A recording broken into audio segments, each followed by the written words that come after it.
नमस्कार दोस्तों, आप लोग ये कहानी कहाँ से देख रहे हैं कमेंट करके ज़रूर बताइएगा। कहानी पसंद आए तो वीडियो को लाइक और चैनल को सब्सक्राइब करना ना भूलिएगा। प्रीति बहू कमरे से ही अपनी सास गोमती जी को आवाज़ देते हुए कहती है, माँ जी खाना बना कि नहीं? दोपहर के 1 बज गए हैं, अभी तक तुमसे खाना नहीं बन पाया। पता नहीं कितना धीरे धीरे काम करती हो। रसोई में काम कर रही गोमती जी बहू को आवाज़ देते हुए कहती है, बहू सब्जी तो बन गई है, आटा गूँथ रही हूँ, बस रोटी सेकने ही वाली हूँ। तुम रसोई में आकर अपने लिए खाना परोस लो। कमरे में पलंग पर लेटी हुई प्रीति कहती है, मैं क्यों खाना परोसूं? थाली लगाकर मुझे कमरे में ही दे जाओ। तुमने अपने हाथों में मेहंदी नहीं लगा रखी है जो मुझे खाना परोस कर दे नहीं सकती? जल्दी करो, मुझे बहुत तेज भूख लग रही है। तभी गोमती जी के पति आनंद जी की आवाज़ आती है, भाग्यवान, बहुत तेज भूख लग रही है। डॉक्टर ने जो दवाई दी थी उसे खाना खाने के बाद ही खाना है।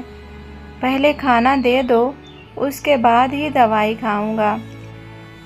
वैसे भी आज तुम मुझे डॉक्टर के पास दिखाने ले गई थी, जिसकी वजह से खाना बनाने में तुम्हें देरी हो गई। ससुर जी की बात सुनकर प्रीति कमरे से निकलकर रसोई के दरवाजे पर आकर खड़ी हो गई और आंखें तरेरते हुए अपनी सास से कहने लगी, माँ जी, कमरे से बुढ़ा चिल्ला रहा है, उसको खाने के लिए 1 रोटी दे आओ। उस बुढ़े ने मेरा जीना मुश्किल कर दिया है। एक तो हर हफ्ते इसको डॉक्टर के पास भेजो इलाज कराने के लिए, और दूसरा समय से खाने के लिए भी दो। इस बूढ़े की वजह से मैं अपने मायके वालों को भी नहीं बुला पाती हूँ। पूरा टाइम बीमार बना रहता है। कितनी बार तुम्हारे बेटे से कहा है कि बूढ़े को वृद्धा आश्रम भेज दो। एक तो बीमार, ऊपर से इसकी वजह से पूरे दिन बुढ़िया इसी की सेवा में लगी रहती है। ऊपर से कमरे में लेटे लेटे शोर अलग मचाता रहता है। मेरे मायके से 4 लोग आएंगे और देखेंगे कि कैसे फटीचर सास ससुर हैं। मैं तो एक जज की बेटी हूँ। मुझे मेरे मायके में सभी इतने पैसे वाले हैं और ससुराल में सास ससुर भिखारी की तरह मिले हैं। बहू की करेले की तरह कड़वी बातें सुनकर गोमती जी की आंखों में आंसू आ गए। गोमती जी सोचने लगती है कि मैं घर का सारा काम करती हूँ, बहू को पलंग पर बैठाकर खाना खिलाती हूँ, अपने बूढ़े बीमार पति की सेवा करती हूँ, उस पर भी बहू हम दोनों पर इतना चिल्लाती है। ना इस घर में मेरा कोई मान सम्मान है, ना मेरे पति का। कहने को तो यह घर मेरा है, लेकिन बहू के आने के बाद अपना घर ही पराया लगने लगा है। बहू बात बात पर मेरे पति का और मेरा अपमान करती है। भले ही मेरे पति बीमार हैं, तो क्या उनकी कोई इज्जत नहीं है? पूरे दिन काम मैं करती हूँ और बहू पलंग तोड़ती रहती है। अब मुझसे ऐसा बर्दाश्त नहीं होगा। इसीलिए गोमती जी एक निर्णय लेती है। दूसरे दिन बहू प्रीति कमरे से जब बाहर निकलती है तो देखती है उसकी सास एक हाथ में बैग लिए और एक हाथ से अपने पति को पकड़कर घर से बाहर जा रही है। यह देखकर प्रीति चौंक जाती है और कहती है, माँ जी, यह सामान लेकर कहाँ चली? गोमती जी कहती है, बहू, तुम कहती थी ना कि मेरे पति को वृद्धा आश्रम भेज दो, इसीलिए मेरे पति को वृद्धा आश्रम भेजने जा रही हूँ। यह सुनकर प्रीति खुश हो जाती है। यह तो माँ जी, तुमने बहुत अच्छा निर्णय लिया है। चलो अच्छा है, जल्दी से इसे छोड़कर वापस आ जाना।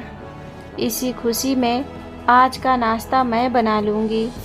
दोपहर के खाने तक वापस आ जाना, क्योंकि खाना तो तुम्हें बनाना पड़ेगा, मैं खाना नहीं बनाऊंगी।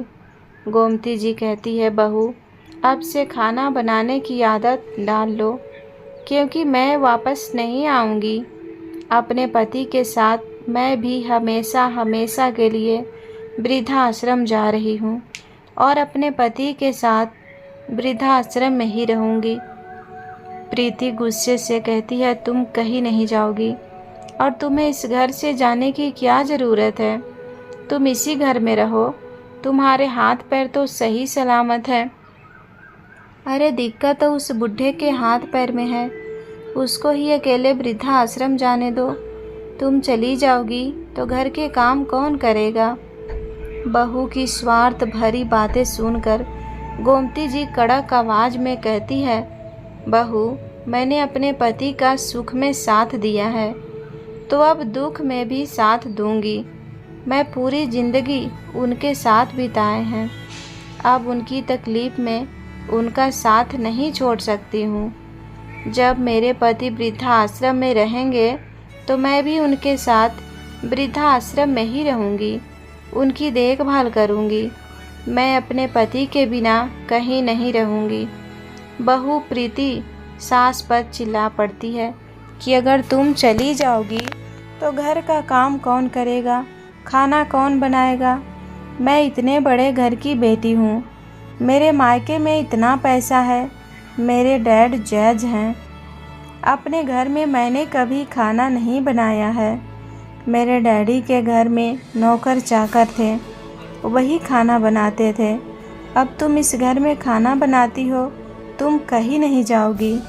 लेकिन गोमती जी फिर से वही बात कहती है, मैं वहीं रहूँगी जहाँ मेरे पति रहेंगे, चाहे भूखी रहूँ चाहे प्यासी रहूँ, सुख में रहूँ या दुख में रहूँ, लेकिन अपने पति के पास ही रहूँगी। यह कहकर वह अपने पति का हाथ पकड़कर वृद्धाश्रम की तरफ निकल पड़ती है।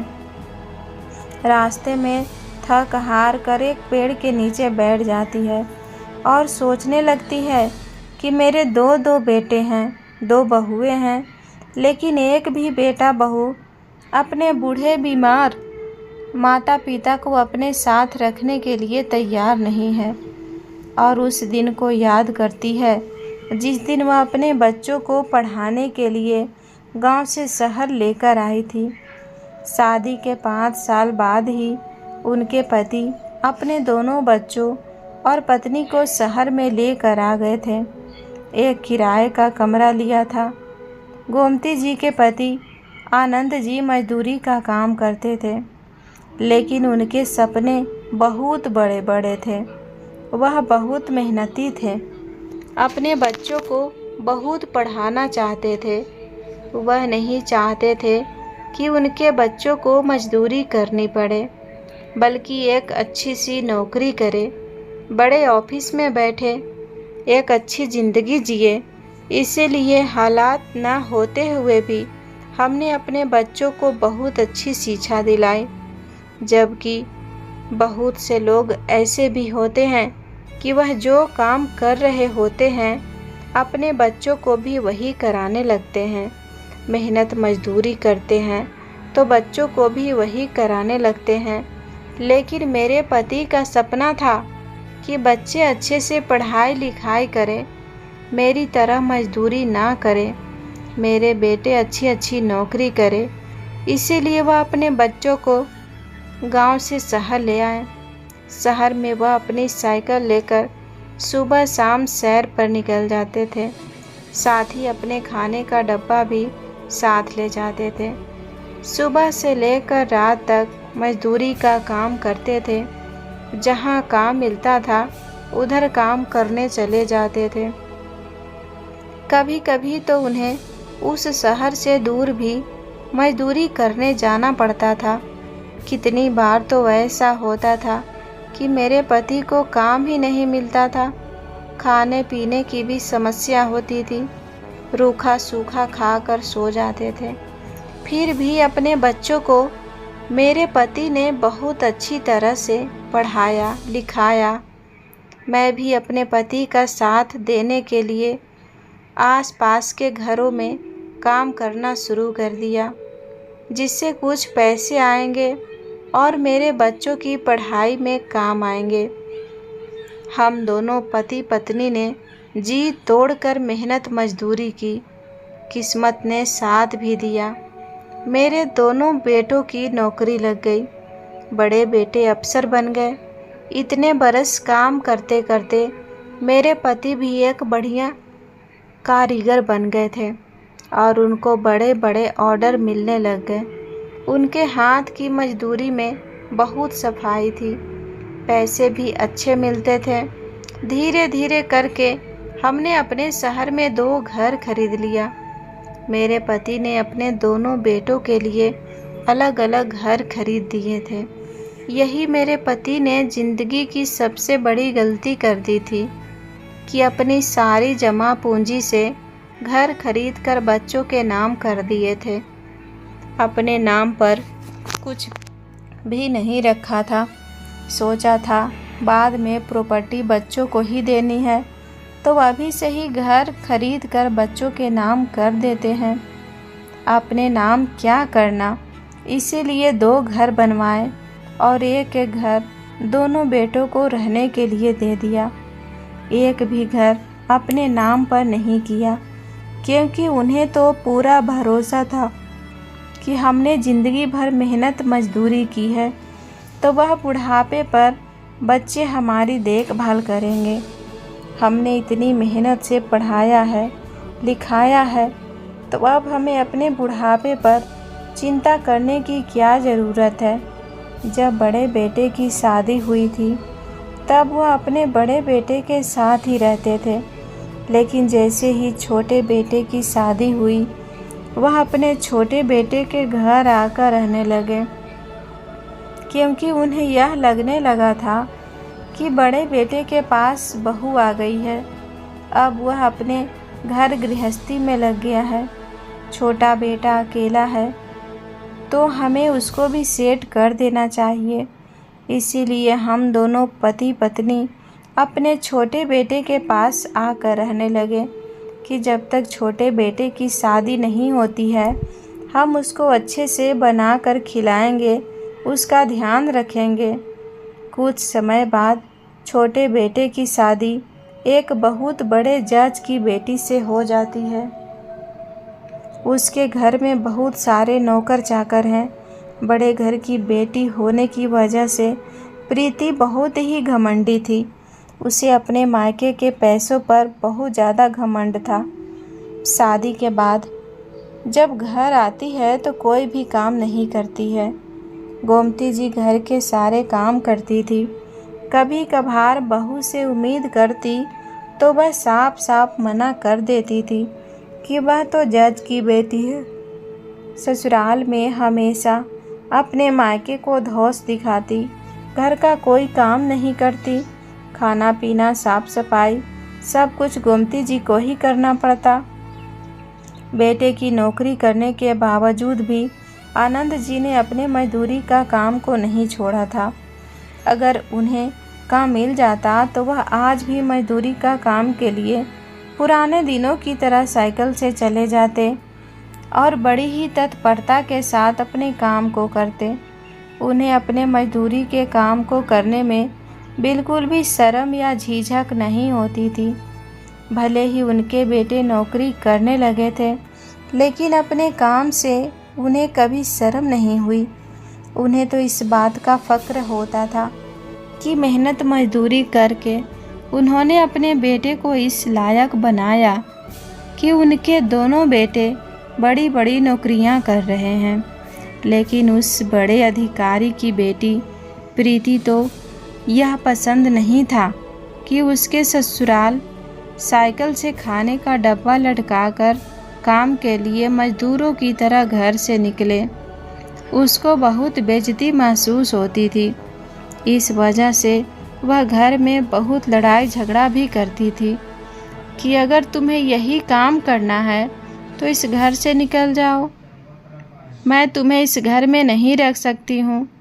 तुम्हारी वजह से हमें बहुत शर्मिंदा होना पड़ता है। अरे मेरे मायके से कोई आएगा, तुम्हें इस तरह से साइकिल पर डब्बा लटका कर जाते हुए देखेगा तो क्या सोचेगा कि कैसे भिखारी सास ससुर हैं। मेरी बेटी के बहू की इस तरह की बातें सुनकर गोमती जी और आनंद जी बहुत ही उदास हो जाते हैं।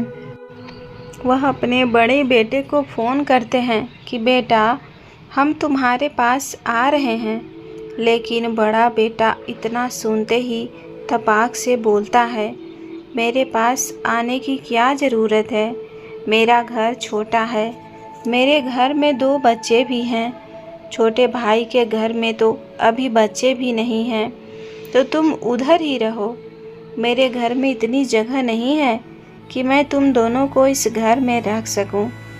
और अपने माता पिता को अपने पास रखने से बड़ा बेटा साफ साफ मना कर देता है। कभी कभी गोमती जी अपने पति से कहती है कि अब तुम्हारी उम्र हो गई है, तुम्हें काम पर जाने की क्या ज़रूरत है, छोड़ दो यह सारे काम, तुम्हारी बहू को भी पसंद नहीं है।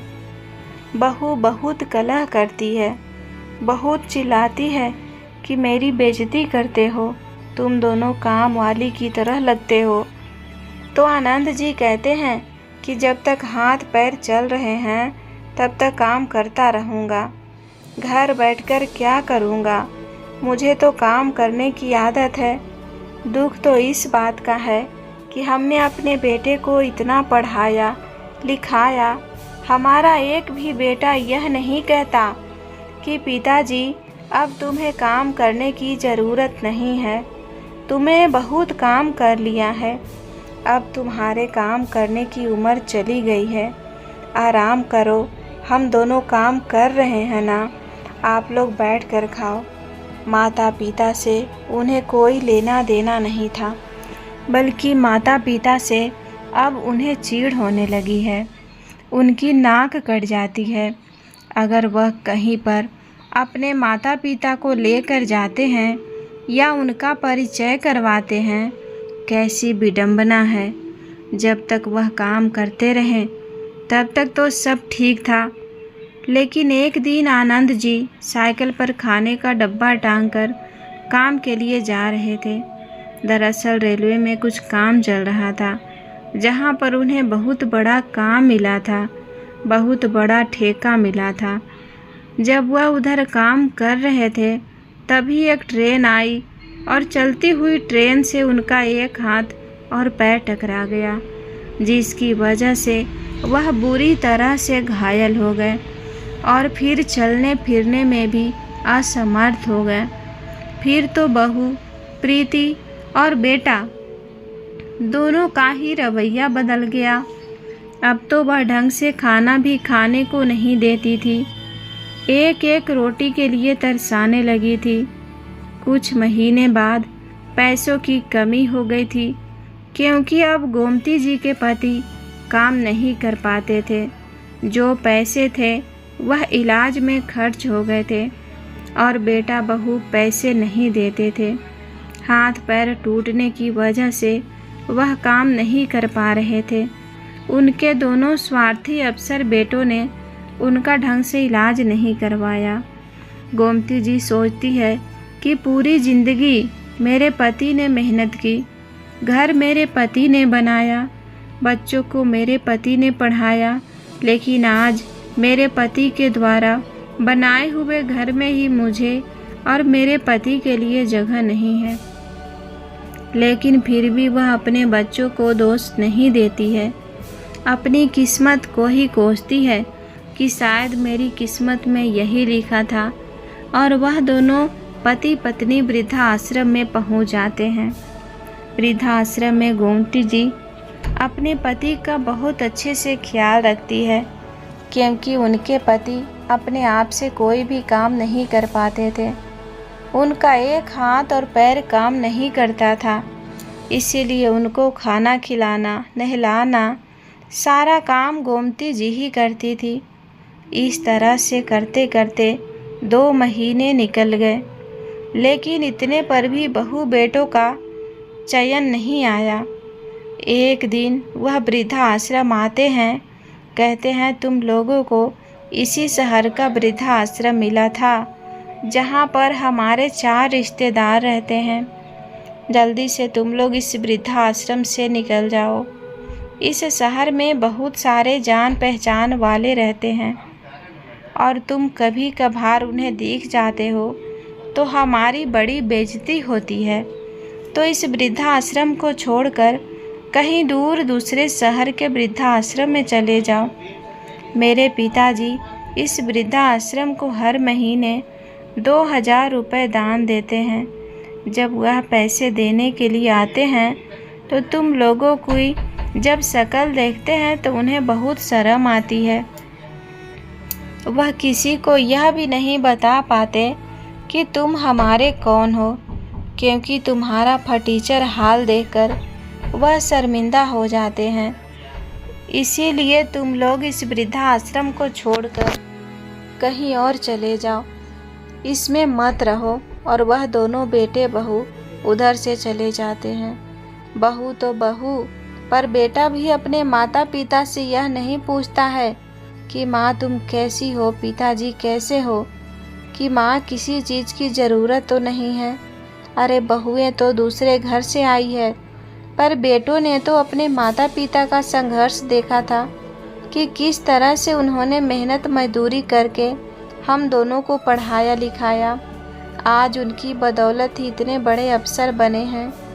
माता पिता सोचते हैं कि बुढ़ापे पर हाथ पैर थक जाएंगे तो बच्चे उनकी सेवा करेंगे, रोटी देंगे। बुढ़ापे पर माता पिता का चलना फिरना ना हो तो हम उनकी टहल करा देंगे। मैं तो कहती हूँ जो गलती मैंने की है वह गलती कोई ना करे। अपने जीते जी जो भी आपके पास संपत्ति है, चाहे आपके पास टूटी फूटी झोपड़ी ही क्यों ना हो, अपने ही नाम करें। चाहे तो आप उसकी वसीयत कर दे कि मेरे मरने के बाद ही तुम्हें मिलेगी, पर जीते जी अपनी संपत्ति अपने बच्चों को कतई ना दे, जिससे उसे संपत्ति के लालच में वह आपके पास रहे और आपकी सेवा भी करे। भले ही आपके पास ना रहे, लेकिन संपत्ति के लालच में वह आपकी सेवा तो करेंगे। आज के रिश्ते स्वार्थपूर्ण हैं, तो बेहतर है कि बच्चों को भी इस तरह के स्वार्थ देना। अपनी सेवा करने के लिए बच्चों को इस तरह के स्वार्थ देना कोई गलत बात नहीं है। हैरानी होती है, जरा सोचिए उन माता पिता पर क्या बीतती होगी जिन्होंने पूरी ज़िंदगी अपनी संतान को किसी काबिल बनाने में लगा दी। और हैरानी इस बात पर भी होती है कि जो जज साहब की लड़की है उन्होंने कौन से संस्कार लिए होंगे। और फिर लोग यह क्यों भूल जाते हैं कि एक दिन इसी दौर से उनको भी गुजरना है, और हो सकता है ईश्वर ना करे उनके भी बच्चे उनके साथ वही व्यवहार करें जो उन्होंने अपने माता पिता के साथ किया है। उनकी ज़िंदगी भी उसी चौराहे पर आकर खड़ी हो जाए। हर बेटे को यह ज़रूर सोचना चाहिए, माता पिता से बड़ी शक्ति उनके लिए कुछ भी नहीं है। और जिस समय माता पिता को संतान की सबसे ज़्यादा ज़रूरत होती है वह छोड़ देते हैं। वृद्धाश्रम में रहते हुए गोमती जी अपने पति की बहुत अच्छी तरह से सेवा करती है। उनकी सेवा से और वृद्धाश्रम के सहयोग से आनंद जी कुछ ही दिनों में चलने फिरने लगते हैं और 5-6 महीने में ऐसा हो जाता है कि वह खुद से सारे काम करने लगते हैं। एक दिन वृद्धाश्रम के पास में नई बिल्डिंग बनाने का काम चल रहा था। बिल्डिंग में काम तो चल रहा था, लेकिन कुछ गड़बड़ कंस्ट्रक्शन हो गया था, जिसकी वजह से तोड़ फोड़ की जा रही थी। आनंद जी जब पास जाकर देखते हैं तो सारी चीज़ों को अच्छी तरह से देखने के बाद वहाँ काम करने वाले लोगों को सलाह देते हैं। जब उनकी सलाह सभी लोग मानते हैं तो बिगड़ा हुआ काम बन जाता है और बिल्डिंग की तोड़ फोड़ भी नहीं करनी पड़ती है, जिसे देखकर बिल्डिंग का मालिक और सब बड़े आश्चर्यचकित होते हैं और आनंद जी को धन्यवाद देते हैं। तो वह कहते हैं उनका तो पूरी ज़िंदगी इसी काम का रहा है। अब हाथ पैरों की वजह से वह भले ही काम नहीं कर सकते हैं, लेकिन अनुभव बहुत ज़्यादा है। काम करने वाला ठेकेदार कहता है, कि मैं आपको इस बिल्डिंग का ठेका देता हूँ। आप बस बैठे बैठे देखते रहना कहाँ से क्या करना है। इसके मैं आपको अच्छे खासे पैसे भी दूँगा। आनंद जी खुशी खुशी काम करने के लिए तैयार हो जाते हैं। एक तो उनकी पसंद का काम मिल रहा है, ऊपर से पैसे भी मिलेंगे और उन्हें इस वक्त पैसों की बहुत ज़्यादा ज़रूरत है। कुछ इसी तरह से पूरा साल वृद्धा आश्रम में निकल जाता है। एक दिन आनंद जी अपनी पत्नी से कहते हैं, मुझे ऐसा लगता है कि मेरे बेटे ने मेरे साथ अच्छा नहीं किया है। आखिर हमारी ज़िंदगी भर की मेहनत का हमें क्या इनाम मिला। यह वृद्धाश्रम, हमने जो घर बनवाए थे वह तो हमारे पास नहीं है। बच्चे तो हमारे रहे ही नहीं। चलो बच्चों को तो हम वापस नहीं ला सकते हैं, लेकिन मैंने कुछ सोचा है। गोमती जी आश्चर्यचकित होकर आनंद जी के चेहरे की ओर देखती और पूछती, ऐसा आपने क्या सोचा है, मुझे भी तो बताइए। कुछ नहीं भाग्यवान, पूरी ज़िंदगी बच्चों के लिए किया है, अब बुढ़ापे पर कुछ अपने लिए करना चाहता हूँ, तुम्हारे लिए करना चाहता हूँ, बस तुम देखती जाओ। वृद्धा आश्रम आने के कुछ महीने पहले मैंने बच्चों को एक नोटिस भेजा है, बस तुम देखती जाओ आगे क्या होता है, क्योंकि अंतिम क्षण में मेरे बदले हुए निर्देश ने मेरा बुढ़ापा बदल दिया है। गोमती जी आनंद जी की बातें समझ नहीं आती है। महीने भर बाद गोमती जी के दोनों बेटे बहू वृद्धाश्रम में अपने माता पिता से मिलने के लिए आए। वृद्धाश्रम का एक व्यक्ति गोमती जी और उनके पति के पास जाकर कहता है कि आपके बेटे बहुएं आप दोनों से मिलने आए हैं। गोमती जी आश्चर्यचकित होती हुई अपने पति की ओर देखती है और कहती है, पूरा 1 साल से ऊपर हो गया हमें इस वृद्धा आश्रम में रहते हुए, कभी भी हमारे बेटे बहू हमसे मिलने के लिए नहीं आए, लेकिन आज ऐसा क्या हो गया जो हमसे मिलने आ गए। माँ का दिल है पिघल ही गया, शायद हम दोनों से मिलने आए होंगे। आनंद जी मुस्कुराते हुए कहते हैं, नहीं भाग्यवान, वह हम दोनों से मिलने नहीं आए हैं, ज़रूर कोई स्वार्थ होगा तभी मिलने आए हैं। अपने कुर्ते को पहनते हुए आनंद जी कहते हैं, बेटे बहू जब अपने माता पिता को एकदम से स्वस्थ और खुशहाल देखते हैं तो कहते हैं, पिताजी तुम दोनों इधर आराम से रह रहे थे तो हमें घर खाली करने का नोटिस क्यों भेजा, और तुम इतनी आसानी से मुझे वह घर खाली नहीं करा सकते हो, क्योंकि वह घर तो तूने ही मेरे नाम किया था, तो वह घर मेरे नाम है। उस घर को तुम कभी खाली नहीं करवा सकते। और इधर तुम्हें किस चीज़ की कमी थी, अच्छा खासा खाने को मिल रहा है, सोने को मिल रहा है, और मैं अभी अभी सुना है कि तुम इधर आकर कुछ पैसों भी कमाने लगे हो, तो तुम्हें हमारा घर खाली करने की क्या आन पड़ी। अपने बेटे बहू के साथ में आसमान पर चढ़ गया। फटकार लगाते हुए वह अपने बेटों से कहते हैं, खबरदार, जो तुमने मुझे घर गृहस्थी को उलट पलट करने की क्या ज़रूरत थी। तुम चुपचाप से वृद्धा आश्रम में अपना बुढ़ापा नहीं काट पा रहे थे। अपने बेटे बहू की बातें सुनकर आज आनंद जी का गुस्सा ऊंची आवाज़ में बात करने की कोशिश की, और जिस घर को तुम अपना घर बता रहे हो उस घर को मैंने तुम दोनों के नाम कभी किया ही नहीं था, वह शुरू से ही मेरे नाम पर थे। हाँ, पहले मैं तुम दोनों के नाम करना चाहता था, लेकिन फिर मेरा मन बदल गया था और वह घर मैं अपने नाम करवा लिया था। अगर तुम मेरे लिए भला नहीं सोच सकते हो तो अब मैं भी तुम्हारे लिए भला नहीं सोच सकता। मैं तुम दोनों का पूरी ज़िंदगी भला करने का ठेका नहीं ले रखा है। ज़रा अपने माँ के चेहरे की तरफ तो देखो, उसे तो लगा था तुम दोनों उनसे मिलने आए हो। माँ की ममता पिघल गई थी, सारी गलतियाँ माफ़ करने के लिए तैयार थी, लेकिन जब तुम्हारी यह बातें सुनी तो उसका चेहरा फिर से उतर गया। कैसे नालायक औलाद है हमारी। तुमने जो हम दोनों के साथ किया है ना, मैं बर्दाश्त नहीं कर सकता।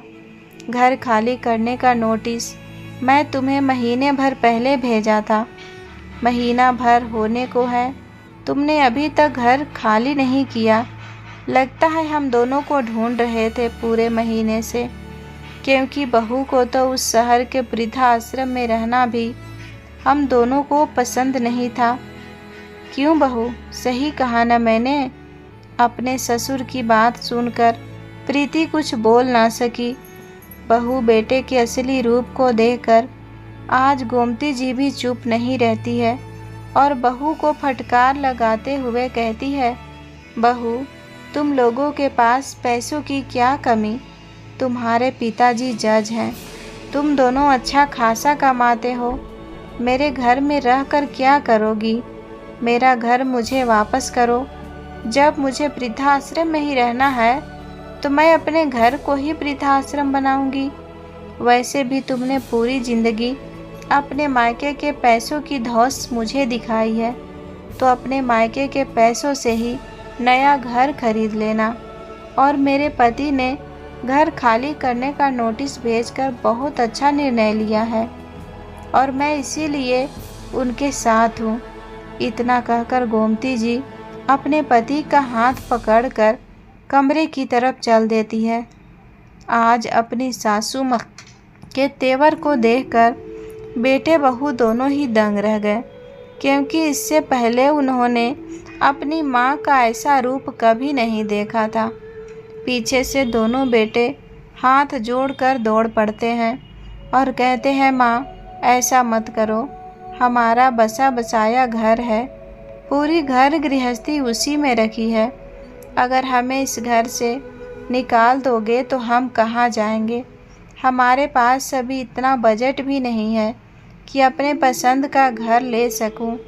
बहू यह सब मुझे नहीं पता, वह तो तुम्हारी समस्या है, तुम जानो। जब तुम लोगों ने हमारी समस्या नहीं समझी तो अब हम भी तुम्हारी समस्या को नहीं समझेंगे। और दोबारा मुझे किसी भी तरह की उम्मीद मत रखना। निकल जाओ इस वृद्धाश्रम से। हम 4 दिन बाद आएंगे। पूरे घर को मैनेजर के हिसाब से वृद्धाश्रम बनाएंगे। सारी वृद्धाश्रम की व्यवस्था अपने दोनों घर में करूँगी। उसके पहले तुम लोग घर खाली कर देना, वरना तुम्हें तो पता है नोटिस मिलने के बाद भी तुमने महीने भर तक घर खाली नहीं किया। पुलिस तुम्हारे सामान को घर से बाहर भी फेंक सकती है। इसीलिए चुपचाप से तुम दोनों हमारा घर खाली कर देना। अब हम दोनों अपने घर में ही वृद्धाश्रम बनाएंगे। और प्रीति बहू, तुम्हें अपने ससुर जी को वृद्धाश्रम में भेजने का बहुत शौक था ना। अब जिस घर में तुम रहती हो उसी घर को मैं वृद्धाश्रम बना लूँगी।